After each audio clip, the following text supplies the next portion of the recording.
ఆర్థిక మూలాలను దెబ్బతీసేందుకు అమెరికా ప్రయత్నాలను తీవ్రతరం చేసింది. ఇరాన్ చమురు వ్యాపారాన్ని దెబ్బతీసేందుకు ట్రంప్ యంత్రాంగం ఆపరేషన్ ఎకనామిక్ అవుట్కాస్ట్ పేరిట ఆర్థిక దాడులు ప్రారంభించింది. ఇరాన్ నుంచి చమురు, పెట్రోకెమికల్స్ వ్యాపారం సాగిస్తున్న 4 భారతీయ కంపెనీలతో పాటు 3 భారతీయ పౌరులపై వాషింగ్టన్ కఠిన ఆంక్షలు విధించింది.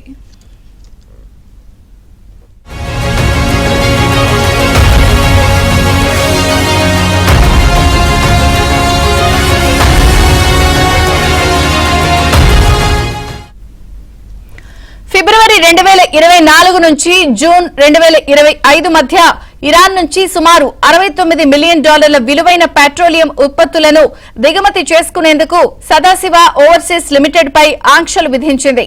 పోర్టీస్ partners LLP, PP Softech private limited, ప్రకృతిస్ Infra Impex India private limited పైన ఆంక్షలు విధించినట్లు అమెరికా విదేశాంగ శాఖ వెల్లడించింది.